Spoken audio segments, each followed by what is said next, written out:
பேசுவது கிளியா இல்லை பெண்ணரசி மொழியா? பேசுவது கிளியா இல்லை பெண்ணரசி மொழியா?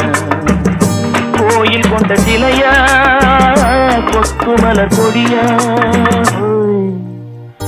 பேசுவது கிளியா